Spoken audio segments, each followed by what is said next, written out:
Una buena gestión de tu contabilidad te permitirá tomar decisiones que hagan crecer a tu actividad económica.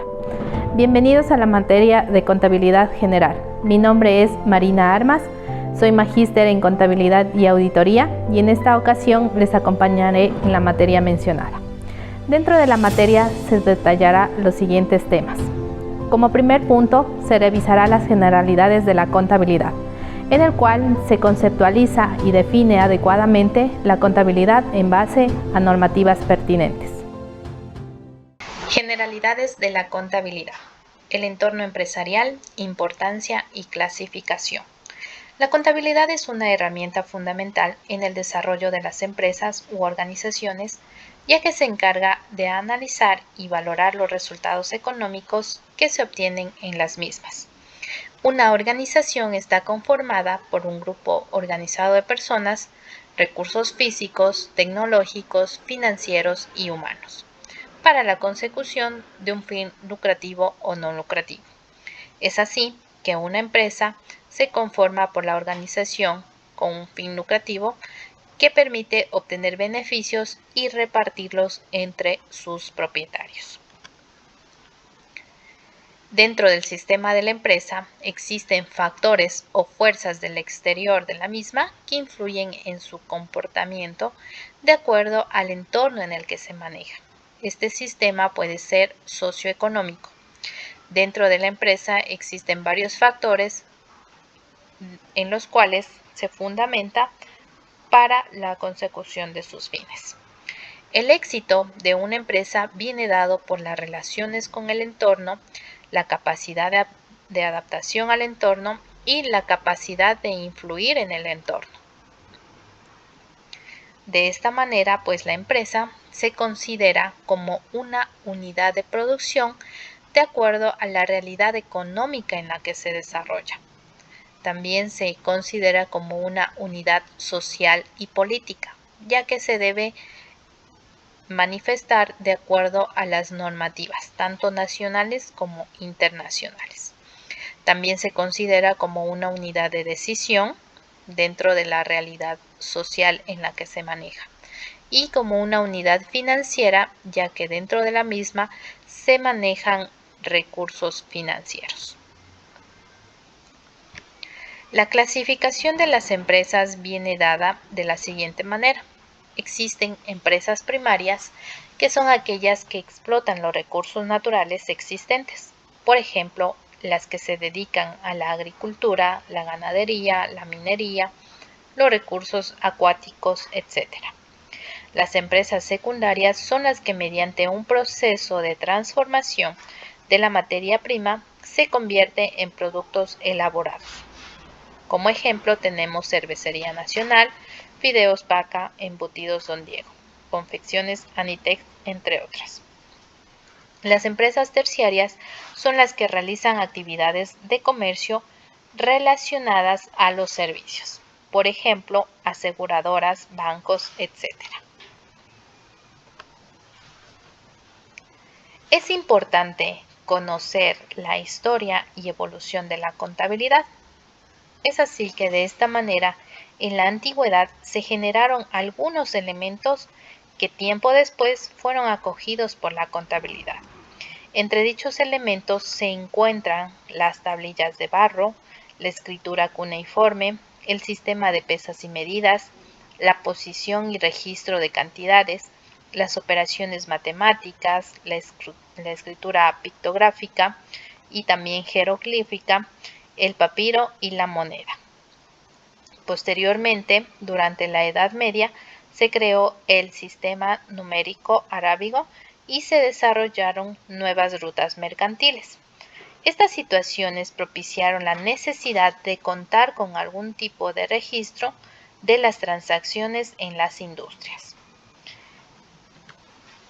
Ya en la Revolución Industrial, debido a la aparición de fábricas e industrias, se da mayor validez oficial a la profesión contable y también surge la industria y el mercantilismo. En la época contemporánea ya se da mayor importancia a la normativa contable. Es necesario tener una norma y una reglamentación para aplicar la contabilidad, y pues desde esta época ya nace esta normativa para que los reportes financieros sean de mayor calidad. En el siglo XXI, ya con la globalización de la economía, pues nace la internacionalización de los mercados financieros, y de esta manera pues la contabilidad también va surgiendo a sistemas en los cuales hoy en día nos podemos ayudar para la aplicación de la misma. Dentro de la contabilidad pues existen características enmarcadas, como son la oportunidad. Cuando hablamos de oportunidad, la información financiera debe estar disponible a la mano cuando se necesite para que el usuario pueda usar para la toma de decisiones, que éstas sean a tiempo y también que se puedan alcanzar los objetivos. La verificabilidad. Cuando hablamos de la verificabilidad, la información contable puede ser revisada posterior a su emisión, realizando pruebas de las operaciones contables que sustenten los estados financieros. Cuando hablamos de objetividad, relacionamos la información contable que va a presentar la realidad económica de la empresa, ya que los registros contables han sido realizados siguiendo los reglamentos y lineamientos establecidos. Por su parte, la confiabilidad nos indica que la misma información es correcta y confiable y que los usuarios pueden tomar decisiones. Y por último, como característica final tenemos la utilidad. Cada usuario de la información contable utiliza con distintos propósitos, pero también existe uno en común, que es el de siempre conocer la situación financiera de la empresa. Los principios contables. Los principios de contabilidad generalmente aceptados, o PCGA, son un conjunto de reglas y normas que sirve de guía contable y constituyen parámetros para que la confección y presentación de los estados financieros se realice sobre la base de métodos uniformes de técnica contable. Tenemos dentro de estos el principio de empresa en marcha. Cuando hablamos de este principio de empresa en marcha, se refiere a todo organismo económico cuya existencia personal tiene plena vigencia y proyección futura. Este principio también es conocido como la continuidad de la empresa. Tenemos el principio de valuación al costo. Este principio establece que los activos de una empresa deben ser valuados al costo de adquisición o producción como concepto básico de evaluación. Tenemos el principio de periodo o ejercicio. El principio de periodo o ejercicio significa dividir la marcha de la empresa en periodos uniformes de tiempo a efectos de medir los resultados de la gestión y también establecer la situación financiera del ente y cumplir con las disposiciones legales y fiscales. Tenemos el principio del devengado. Devengar significa reconocer y registrar en cuentas determinadas los eventos que se van realizando y las transacciones contabilizables.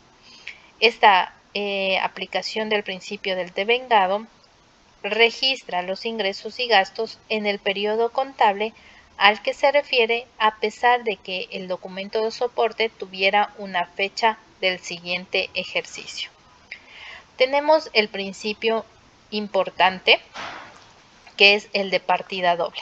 No hay deudor sin acreedor, ni acreedor sin deudor. Esto significa que toda transacción que se realice en la empresa será registrada, tanto en el debe como en el haber. Tenemos el principio del ente. Este principio, también llamado de entidad, establece el supuesto de que el patrimonio de la empresa se independiza del patrimonio personal del propietario, considerando como un tercero. Los propietarios son acreedores de las empresas que han formado, y aunque tengan varias empresas, cada una se va a tratar como una entidad separada. Tenemos el principio de los bienes económicos. Los estados financieros se refieren siempre a bienes económicos, es decir, bienes materiales e inmateriales que posean valor económico y por ende susceptibles a ser valuados en términos monetarios. Tenemos el principio de la unidad de medida o también moneda.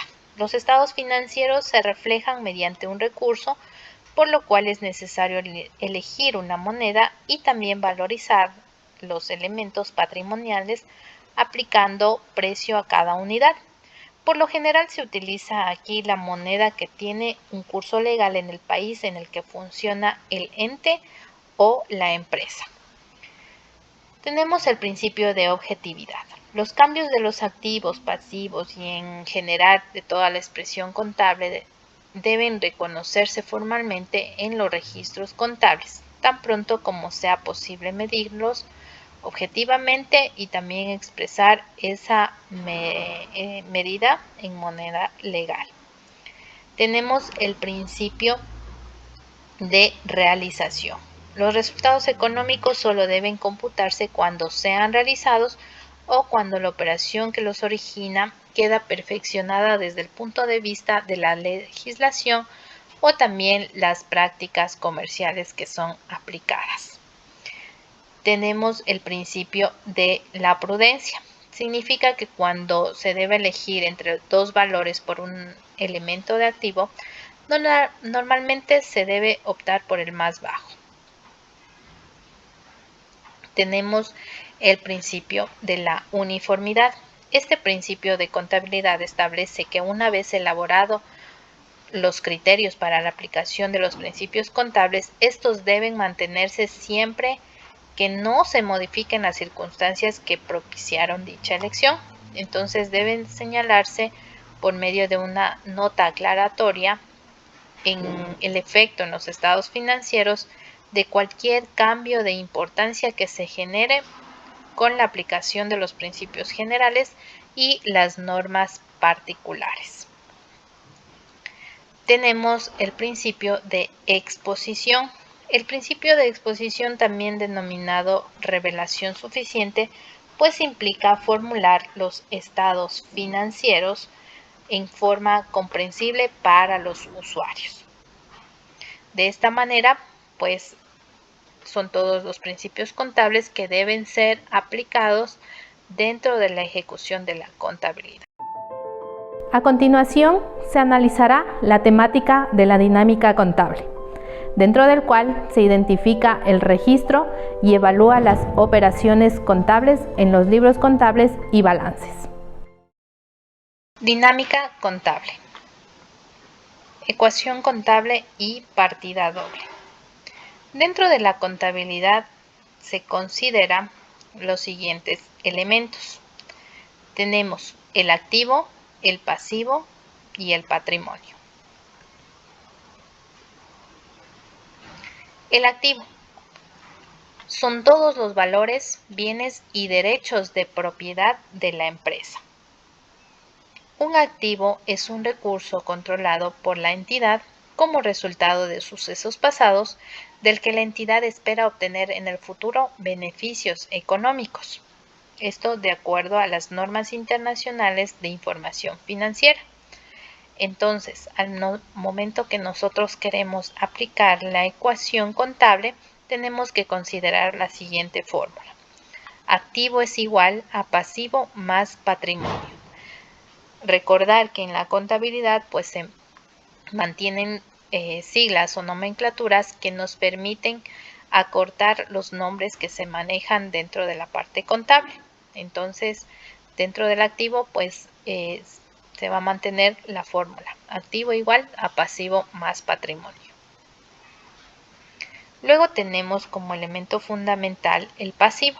El pasivo viene a ser todas las obligaciones o deudas de la empresa con terceras personas o los derechos de terceras personas sobre la propiedad o activo de la empresa.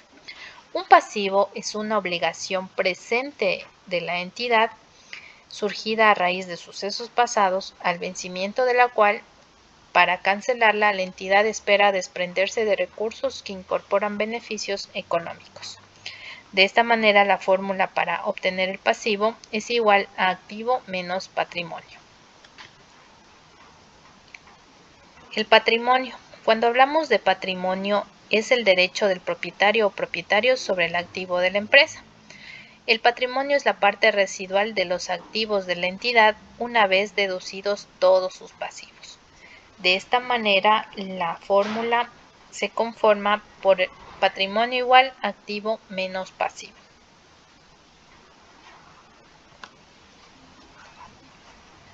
Elementos económicos. Dentro de la contabilidad también se deben considerar elementos como son el ingreso, el costo y los gastos.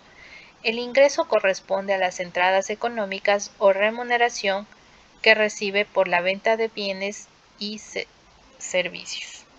El costo constituye una inversión que es recuperable, trae consigo ganancias y se conforma como un concepto que tiene vigencia en la empresa industrial. Por ejemplo, el costo de materia prima, costo de mano de obra o costos indirectos de fabricación. Los gastos, por su parte, son denominados también egresos. Constituyen los desembolsos necesarios que se realizan para cumplir con los objetivos de la empresa, tales como sueldos, servicios básicos, suministros y materiales. En esta parte tenemos un ejemplo de la ecuación contable. Se inician las actividades comerciales de la empresa Celi S.A. con los siguientes valores.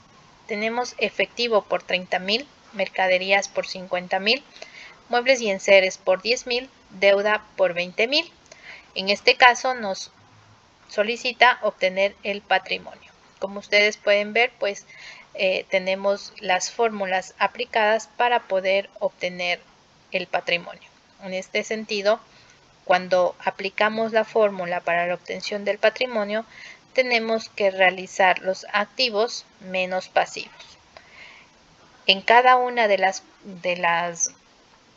descripciones, cuando hablamos de efectivo, de mercaderías, muebles y enseres, estos son los nombres de las cuentas. Entonces hay que clasificar. Cuando el activo corresponde a efectivo, mercaderías, muebles y enseres, sumamos los tres valores que nos da un valor de 90,000 en activos.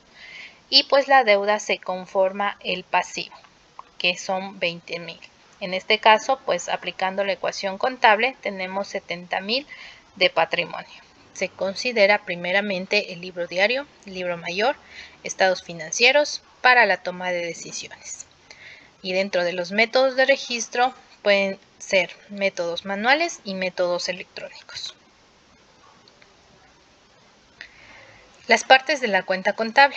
La cuenta se presenta en forma de T, en la cual se deben identificar 4 partes. Como podemos ver en la gráfica, primeramente se encuentra el título o nombre de la cuenta. En el lado izquierdo de la T se denomina debe. Se registran todos los valores que reciben, se ingresan o entran a cada una de las cuentas. En el lado derecho de la T se considera el haber. Aquí se registran todos los valores que entregan, egresan o salen de cada una de las cuentas.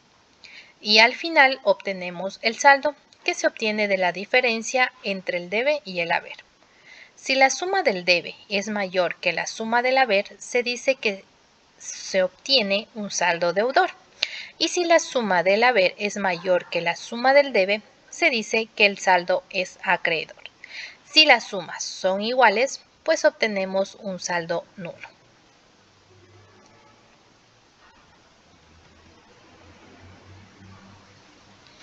De esta manera y representado gráficamente, pues el saldo deudor se obtiene cuando la sumatoria del debe es mayor que la sumatoria del haber de la misma cuenta. Como tenemos el ejemplo de caja, pues tenemos 2,700 en el debe y 1,800 en el haber. En este ejemplo, pues tenemos un saldo deudor de 900. El saldo acreedor se obtiene cuando la sumatoria del debe es mayor que la sumatoria del debe de la misma cuenta. En este caso, pues tenemos cuentas por pagar, en el debe 3.500 y en el haber 4.500. Al obtener el saldo, tenemos un valor de 1.000 como saldo acreedor. Y pues en el ejemplo de bancos, tenemos 1.300 tanto en el debe y 1.300 en el haber, y nos da un valor de 0 como saldo nulo.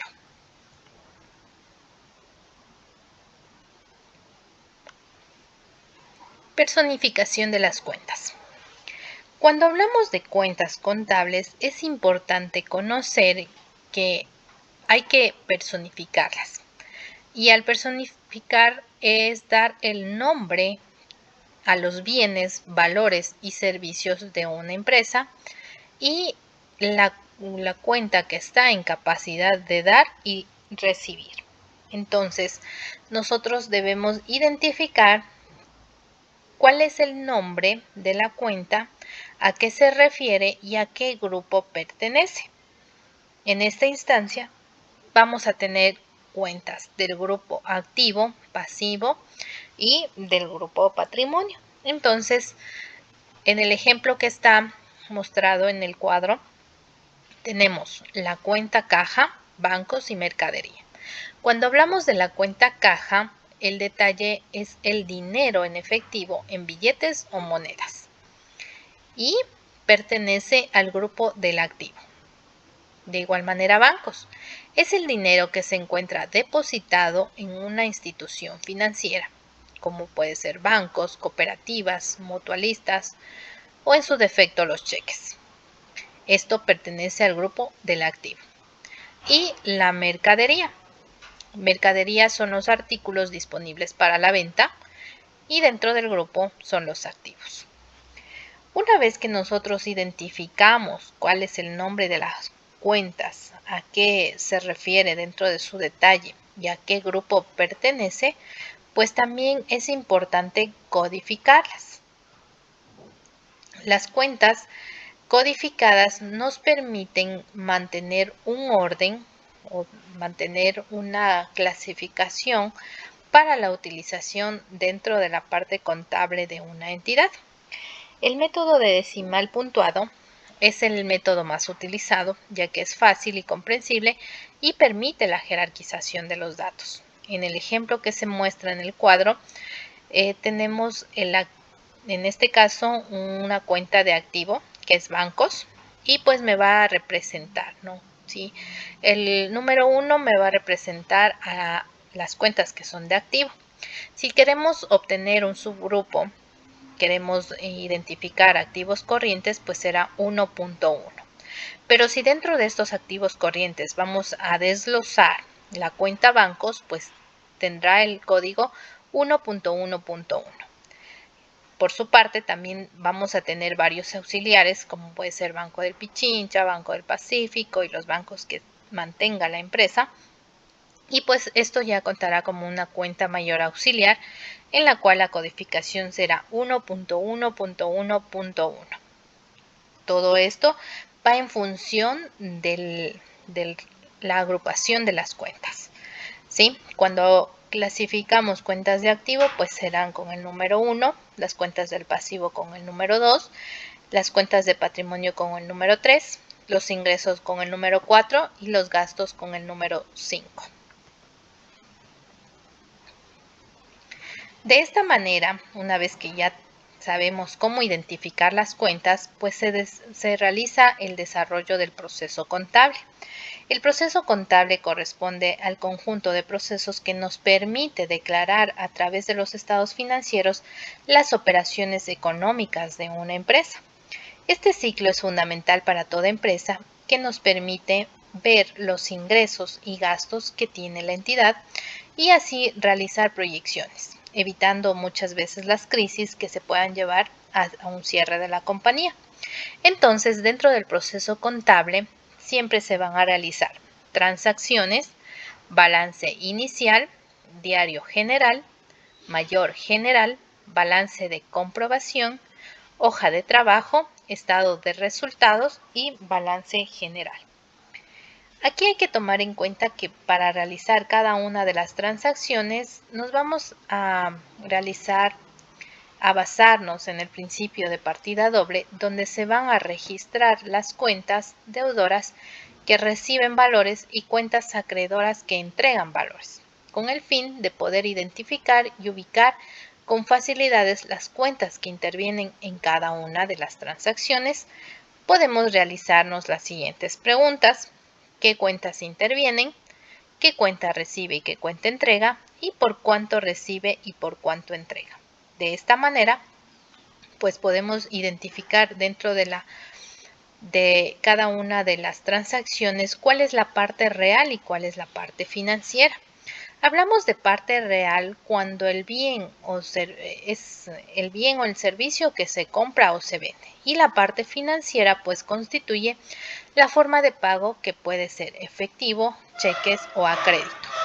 Entonces, en ese sentido, pues, por ejemplo, si tenemos en la fecha de enero del 2021 que se compró un automóvil a una empresa, se pagó con el 50% y la diferencia se firmó 2 letras de cambio, vamos a identificar qué cuentas intervienen. Tenemos que se compró el automóvil. Como debemos darle un nombre a la cuenta se llamará vehículos. Tenemos que se pagó con cheque, pues el nombre de la cuenta será bancos. Y también se firmó unas letras de cambio por la diferencia. En este caso, la cuenta se llama documentos por pagar. Respondiendo a la segunda pregunta, ¿qué cuenta se recibe y qué cuenta se entrega? Pues se recibe la cuenta vehículos y se entrega la cuenta bancos y documentos por pagar. ¿Por cuánto recibe y por cuánto entrega? Se recibe vehículo por 50,000 y se entrega bancos por 25,000 y documentos por pagar por 25,000. Y la última pregunta por contestar pues sería: ¿cuál es la parte real y cuál es la parte financiera? La parte real de la transacción es el vehículo y la parte financiera pues bancos y documentos por pagar.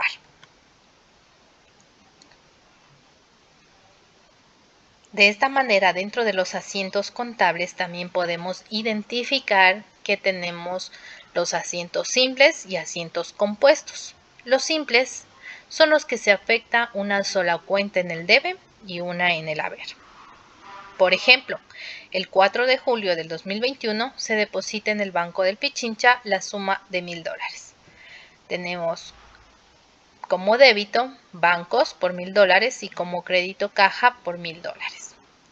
En el asiento compuesto son aquellos en las que en una misma transacción se afectan una o varias cuentas en el debe y una o varias cuentas en el haber. Por ejemplo, el 10 de septiembre del 2021, la compañía Alquimia Limitada adquiere mercancías para la venta por un valor de 5,000, pagando en efectivo la suma de 3,000, comprometiéndose a pagar el resto en 60 días. Tenemos mercadería en el debe por 5,000, caja por 3,000 al haber y cuentas por pagar por 2,000 al haber. De esta manera es un asiento compuesto. Dentro del contexto, seguiremos con el proceso contable en las empresas. Aquí permitirá la aplicación de los procesos contables en el ejercicio económico de MIPYMES. El proceso contable en las empresas. El modelo de contabilidad debe reunir una serie de características generales que son comunes en todo modelo contable de gestión y que en buena medida contribuirán al éxito de su desarrollo. Debe ser ágil y flexible, debe permitir la toma de decisiones con rapidez, debe responder a las necesidades de la dirección con sus distintos niveles de mando y suministrar la información necesaria y lo más sencilla posible en su lenguaje. De esta manera, para realizar el ciclo contable, se inicia con el estado de situación inicial. Este estado se elabora al iniciar las operaciones de la empresa, es decir, es la apertura de los libros. Seguido de esto se realiza el libro diario. En el libro diario se registra en forma cronológica todas las operaciones de la empresa. Esto se realiza mediante asientos. Como ya mirábamos anteriormente, pues los asientos pueden ser simples o compuestos. Como tercer punto, se elabora el libro mayor. En este libro mayor se registran en forma clasificada y de cuenta todos los asientos jornalizados previamente en el diario. Luego tenemos el balance de comprobación. Este balance de comprobación es un resumen de la información contenida en los registros realizados en el libro mayor y en el libro diario. Y esto comprueba su exactitud. Como quinto punto tenemos la hoja de trabajo. En esta hoja de trabajo permite presentar en forma resumida y analítica gran parte del proceso contable. Se elabora a partir de los anteriores balances. Y al final se elaboran los estados financieros. Dentro de los estados financieros básicos, pues tenemos el estado de situación financiera o balance general y el estado de resultados. Como podemos identificar dentro del ejemplo presentado, un estado de situación inicial debe contener las partes principales, que es el encabezado, donde está el nombre de la empresa, el nombre del estado que estamos realizando y las fechas en las que se está efectuando.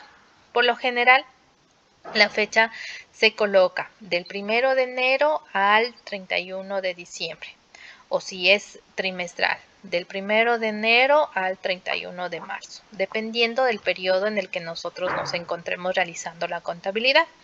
Y pues como vemos, hay que clasificar las cuentas dentro del activo, dentro del pasivo, dentro del patrimonio. Y al final, pues se considera la firma del gerente y del contador. Siempre hay que legalizar estos documentos. En ese sentido, pues hay que ir con las firmas respectivas. La suma del total de activos siempre me debe dar igual a la suma del total de pasivos y patrimonio.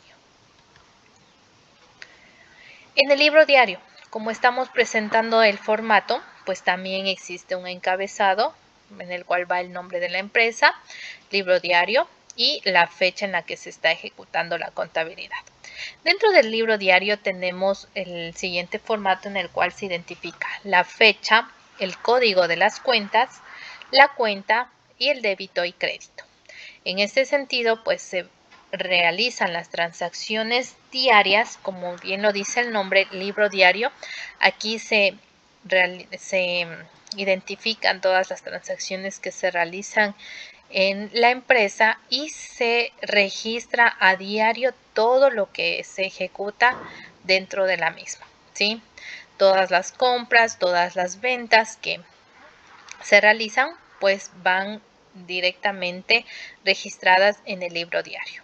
Y cada una de las cuentas pues mantiene su código. Luego tenemos el libro mayor. En el libro mayor pues de igual manera se tiene el encabezado y aquí se identifica cada una de las cuentas que se desarrollaron en el libro diario, se pasan al libro mayor con cada uno de los saldos. Y aquí pues ya tenemos los saldos tanto en el debe como en el haber, de acuerdo a lo que se haya registrado dentro del libro diario. Luego tenemos el balance de comprobación. En el balance de comprobación pues obtenemos las sumas y saldos. Todo lo que se realizó dentro de la mayorización se pasa a este balance de comprobación. Aquí tenemos las cuentas, pasamos cada una de las cuentas y aquí cada uno de los valores que tenemos, tanto en el debe como en el haber. Y en saldos, solamente los saldos que se obtuvieron al momento de realizar las respectivas operaciones en las cuentas de mayor. Luego del balance de comprobación tenemos la hoja de trabajo. En la hoja de trabajo, de igual manera, se tiene el formato del encabezado, las fechas en las que se está ejecutando el periodo contable y también tenemos que identificar. Aquí ya pasamos, esta hoja de trabajo es un resumen de todo lo que vamos elaborando. Aquí en los saldos pasamos todo lo que obtuvimos dentro del balance de comprobación. Luego tenemos ajustes. Los ajustes se van a realizar al final del periodo contable. Son transacciones en las cuales se identifican valores u operaciones que se tuvieron que realizar, pero al final del periodo deben ser ajustadas o a su vez las cuentas deben ser cerradas para que no quede ningún valor pendiente. ¿Sí? Entonces, dentro de esto, pues se realizan los ajustes. Luego, al obtener los saldos entre las operaciones que se realizan para el balance ajustado, tomando en cuenta los saldos y los ajustes, todo lo que tengo en el debe, si tengo valores en el debe de saldos y valores en el debe de ajustes, pues sumamos. Si tengo saldos en el haber de saldos y en el haber de ajustes, pues también sumamos y vamos a pasar al balance ajustado. Si tengo un saldo dentro del debe y otro dentro del haber, pues restamos, ¿sí? Entonces, todas esas operaciones pasamos al balance ajustado. Luego que tenemos el balance ajustado, pues clasificamos las cuentas. ¿Cómo clasificamos? Dentro del estado de resultados, todas las cuentas que corresponden a ingresos y gastos. Y dentro del balance general, pues clasificamos las cuentas que son de activos y las cuentas que son de pasivos y patrimonio. Y pues como resultado de todo esto, tenemos los estados financieros. Dentro de los estados financieros básicos, pues se van a obtener el balance general y el estado de resultados.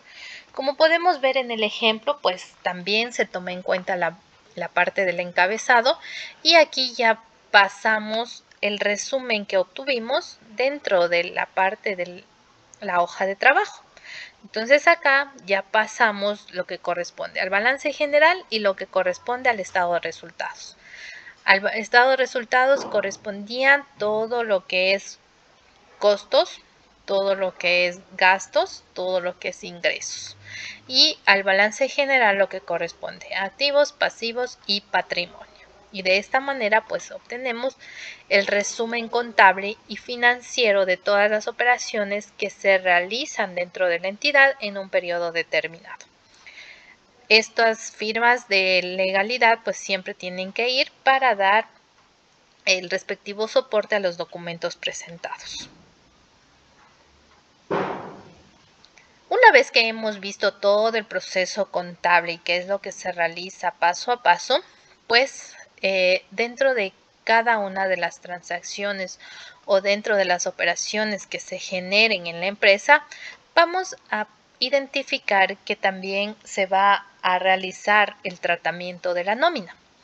¿A qué corresponde esta nómina? La nómina corresponde al pago de los trabajadores. ¿Sí? Cuando nos hablen de nómina dentro de la parte contable, pues se identifica al pago de los trabajadores, de sus beneficios sociales, de sus remuneraciones. Entonces hay que considerar que dentro de estos beneficios sociales está la afiliación a la seguridad social, que corresponde a que el trabajador debe ser afiliado por parte del empleador desde el primer día de trabajo. El empleado pues va a contribuir con el 9.45% de su salario bruto y el empleador con el 11.15%. Va a recibir un pago por horas extras y suplementarias, en el caso que la realice, pues tiene el trabajador derecho a percibir el pago por horas extras y suplementarias cuando las labore. Tiene el pago del 13º. Este 13º, o también llamado bono de Navidad, debe pagarse hasta el 24 de diciembre. El monto calculado va a incluir bonos, comisiones y horas extras. Todos los ingresos recibidos durante el periodo del 1 de diciembre del año anterior al 30 de noviembre del presente año se los va a dividir para 12 y el valor total que se obtenga pues corresponde al pago del 13º. El pago del 14º se va a calcular en el periodo comprendido desde el 1 de agosto hasta el 31 de julio de cada año en la región Sierra y Amazónica y desde el 1 de marzo hasta el 28 de febrero de cada año en la región Costa e Insular. Este valor se obtiene calculando el proporcional del salario básico unificado.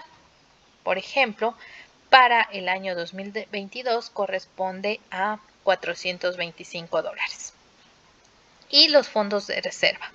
De acuerdo al artículo 196 del Código de Trabajo, todo trabajador que preste servicios por más de un año tiene derecho a que el empleador le abone una suma equivalente a un mes de sueldo o salario por cada año completo posterior al primero de sus servicios. Entonces, aquí también calculando, se trata de un pago adicional del 8.33% del salario bruto o pago de cada mes. Dentro de las transacciones que se ejecutan en el proceso contable, también se debe considerar la depreciación de los activos fijos. En esta depreciación se realizará de acuerdo a la naturaleza de los bienes, a la duración de su vida útil y la técnica contable. Para que este gasto pueda ser deducible, no podrá superar los siguientes porcentajes. Tenemos en inmuebles, excepto los terrenos, pueden ser naves, aeronaves, barcazas y similares, el 5% anual. En instalaciones, maquinarias, equipos y muebles, el 10% anual. En vehículos, equipos de transporte y equipos camineros móviles, el 20% anual. Y en equipos de cómputo y software, el 33% anual. Para el cálculo respectivo de la depreciación, se tomará en cuenta el método de línea recta, que es el método más utilizado, en el cual se debe tomar el valor de compra del activo y restarle el valor residual, que es el precio al que se podría obtener una vez que llegue al fin de su vida útil. A ese resultado se le divide por la vida útil del activo y de esta manera obtenemos el valor de depreciación de cada uno de los activos fijos. Dentro de la utilización de la información financiera y de los estados que se obtienen al finalizar el proceso contable, pues tenemos varios usuarios. Dentro de ellos están los inversionistas, empleados, prestamistas, clientes, gobiernos y agencias y público en general. Los inversionistas son quienes proporcionan los recursos a la entidad y evalúan el riesgo. Entonces, de esta manera, a ellos les interesa saber cómo está la situación de la empresa. A los empleados les interesa saber por el hecho de que laboran en la entidad y evalúan las garantías que les pueda ofrecer la empresa. Los prestamistas pues miden la capacidad de pago al vencimiento de las deudas que puedan tener con ellos y pues les es favorable saber cuál es la situación de la entidad. Para los clientes que buscan garantizar la prestación del bien o servicio, es importante esta información de igual manera. Para los gobiernos y agencias, quienes son que determinan los impuestos y otras regulaciones para la aplicación de las respectivas normativas, también es importante la información financiera que puedan generar las empresas. Y el público en general pues puede mantenerse informado en cuanto a la información que les genere las entidades y pues sea también de su interés. Y para finalizar, se tratará el tema del análisis financiero, el cual permite la sugerencia de estrategias a la dirección de acuerdo al resultado del análisis financiero en un ejercicio económico. Continuando con la parte financiera, es de vital importancia conocer sobre el análisis financiero.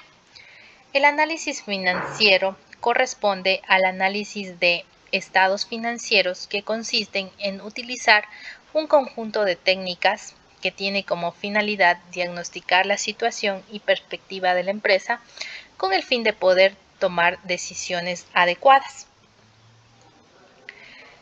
Al efectuar el análisis de los estados financieros de una empresa, se puede obtener datos que nos van a permitir primeramente, determinar la capacidad para el cumplimiento de obligaciones, determinar la solvencia y situación crediticia, los plazos de vencimiento de los pasivos, la situación financiera general y la rentabilidad del capital invertido. Es de vital importancia considerar este análisis como un proceso en el cual se interprete y se compare los estados financieros mediante el uso de indicadores, de porcentajes que permitan medir el desarrollo de la empresa y de esta manera tomar las decisiones. Los estados financieros representan una estructura de la situación financiera de una entidad cuyo objetivo es promover la información sobre estos activos, pasivos que se manejan dentro de ella. Los estados financieros, que son los informes que debe presentar la empresa al término de un ejercicio contable, dan a conocer la situación financiera y económica en un periodo determinado, legalizado con las firmas de responsabilidad respectivas, y pues dentro de esto cada uno de los estados comprenden el distinguir algunos de los requerimientos en cuanto a las características y cualidades de la información. Estos estados pues deben contener la materialidad, en la cual se prohíbe ocultar información significativa con la excusa de que no es relevante. La presentación razonable. Los estados financieros deben reflejar la situación financiera de la entidad, su rendimiento y los flujos de efectivo.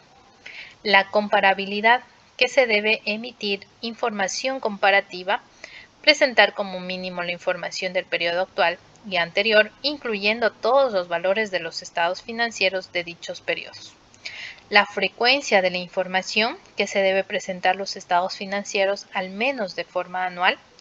La hipótesis de negocio en marcha, que es la administración que debe evaluar la capacidad que tiene para continuar funcionando y preparar sus estados financieros bajo esta hipótesis. La uniformidad de la información, en el cual la entidad debe guardar una homogeneidad en la estructura y clasificación de las partidas de los estados financieros de periodo a periodo.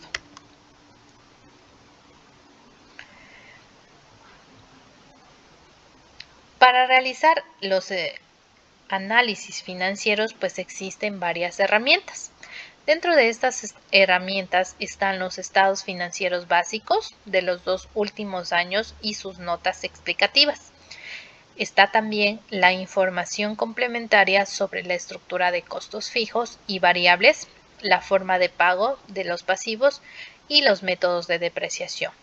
Y también la información sectorial o un análisis macroeconómico. Dentro de esto, pues se puede utilizar el análisis vertical. ¿Cómo se realiza el análisis vertical de estos estados financieros? Consiste en tomar un solo estado financiero y relacionar cada una de las partes con un total determinado dentro del mismo estado, denominada cifra base. Este análisis vertical es estático, desconoce cambios en el tiempo y también corresponde al porcentaje de participación de una cuenta. Dentro de este análisis, pues nos permite identificar cómo se encuentra la entidad dentro del periodo que se está analizando. Tenemos también el análisis horizontal. Cuando hablamos del análisis horizontal, también se lo considera como comparativo. Se basa en la comparación entre dos o más estados financieros. Tiene las características de ser dinámico y permite la obtención de índices, porcentajes más objetivos confiables al ocuparse del cambio o movimiento de cuenta de un periodo a otro. Entonces, representa un análisis que permite determinar las variaciones significativas y cifras de especial atención. Al ser dinámico, vamos a poder obtener índices, porcentajes más objetivos que nos permitan ocuparnos del cambio o movimiento de cuenta de un periodo a otro. También se puede realizar un análisis de tendencias, que consiste en analizar los estados financieros en base a estados comparativos con el propósito de identificar comportamientos específicos que tengan la tendencia o proyección definida según la naturaleza de la cuenta o variable del estudio. La interpretación de los estados financieros. Analizar e interpretar los datos financieros en la empresa es de suma importancia, ya que mediante esta actividad los ejecutivos de las compañías están en posibilidades de buscar otras fuentes de financiamiento para las operaciones, definir la atención de nuevos mercados, saber cómo llegar a diferentes segmentos de clientes, también con acciones diferenciadas, nuevas propuestas, buscar otras fuentes de financiamiento y definir costos de producción o atender compromisos financieros. Entonces, de esta manera, pues se inicia con el balance general para tener una idea de la posición financiera de la empresa, los activos que posee y la forma como se financian partiendo de la fecha del estado financiero. Permite también observar los grandes totales y los subtotales, que son reflejo del tamaño de la empresa. Esto permite identificar los activos más importantes. Permite también observar los cambios que se reflejan en los distintos balances durante el periodo del informe. Por ejemplo, si ha existido un cambio del total de activos, se debe indagar si esa tendencia se ha debido a un aumento importante en los activos corrientes, los activos fijos u otros activos. Se debe comparar también las tendencias con los cambios en el total de los pasivos y el patrimonio. Y también comparar el nivel de los pasivos y el patrimonio y por último comparar el nivel de los pasivos corrientes con la deuda a largo plazo. Entonces, al momento de interpretar toda esta información, pues vamos a poder identificar cuáles son las falencias, cuáles son las partes que han tenido también éxito dentro de estas funciones para poder replicar o para poder implantar acciones de mejora. Por otra parte, en el estado de resultados o de pérdidas y ganancias, se revisan los resultados o desempeño de las operaciones que se dan en un periodo. De esta manera, para su interpretación y análisis se comienza con el panorama general de los ingresos por concepto de prestación de servicios o de ventas, observando las tendencias ocurridas durante los periodos cubiertos. Después vamos a observar los totales más importantes como son la utilidad bruta, la utilidad operativa, otros ingresos y egresos no operacionales y la utilidad o pérdida neta final. Con este conocimiento básico de las tendencias de la compañía en lo que se refiere a las ventas, los gastos principales y el efecto resultante sobre las utilidades para los periodos contemplados. De esta manera, pues en el estado de resultados vamos a poder identificar los atributos y falencias dentro de los ingresos y gastos. Este análisis breve del estado de resultados debe dar una idea general sobre lo siguiente: el volumen y la tendencia de las ventas, los totales y las tendencias de los gastos principales, el ingreso neto o la pérdida resultante, el ingreso efectivo generado por la actividad de empresa. ¿Sí? De esta manera, pues en un análisis conciso, vamos a poder identificar cómo se encuentra la empresa con respecto también a las empresas de su entorno o de su medio. Dentro de esta parte del análisis financiero, vamos a identificar de igual manera principales razones financieras. Las razones vienen a ser los indicadores o índices financieros que constituyen la forma más común del análisis financiero. Dentro de las razones, pues corresponden al resultado de establecer la relación numérica entre dos cantidades. Estas dos cantidades son dos cuentas diferentes del balance general y también del estado de pérdidas y ganancias. Las más principales son la razón de liquidez, de solvencia y de rentabilidad. La liquidez, pues, es la capacidad para hacer frente a las demandas de fondos líquidos. La solvencia es la calidad de los créditos y adecuación de los recursos propios, es decir, el endeudamiento. Y la rentabilidad, la capacidad de generar ingresos, beneficios con los capitales aportados. De esta manera, pues tenemos las principales razones financieras. Estas principales razones financieras pues están identificadas con el índice de solvencia o razón corriente, índice de liquidez y de rentabilidad. Cuando hablamos de un índice de solvencia o razón corriente, pues va a poder medir las disponibilidades de la empresa a corto plazo para pagar sus compromisos o deudas a corto plazo. ¿Cómo obtenemos? El índice de solvencia va a ser igual al activo corriente sobre el pasivo corriente. Es decir, de un periodo de una empresa que se ha ejecutado y queremos realizar el respectivo análisis financiero, vamos a obtener el valor del total del activo corriente y lo vamos a dividir para el valor total del pasivo corriente. Ese valor que nos dé va a ser nuestro índice de solvencia, ¿sí? De acuerdo a eso, pues vamos a obtener los datos y a poder saber cómo se encuentra la empresa en este índice mencionado. Tenemos el índice de liquidez. Este índice de liquidez mide las disponibilidades de la empresa a corto plazo. Aquí se restan los inventarios para que poder saber cuáles son estas disponibilidades para cubrir las deudas a corto plazo. En este índice de liquidez pues tenemos el activo corriente menos inventarios sobre el pasivo corriente.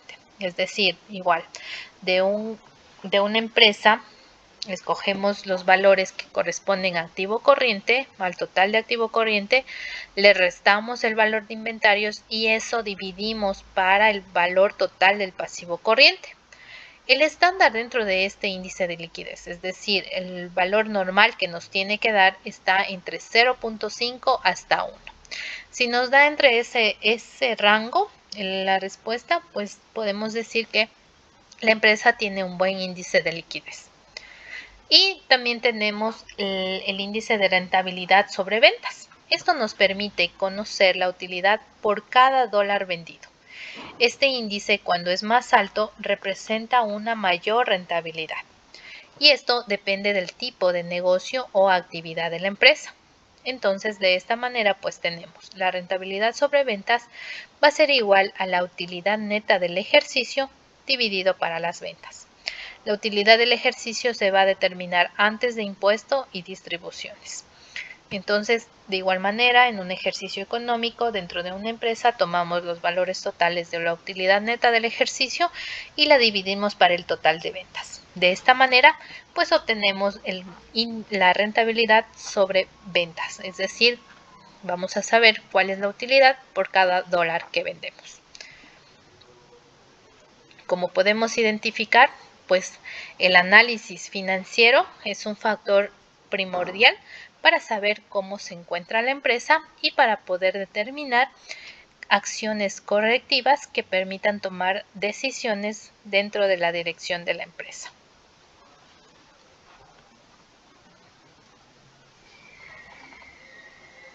Recuerden, no se equivoca el hombre que ensaya distintos caminos para alcanzar sus metas. Se equivoca aquel que por temor a equivocarse no actúa. Muchas gracias.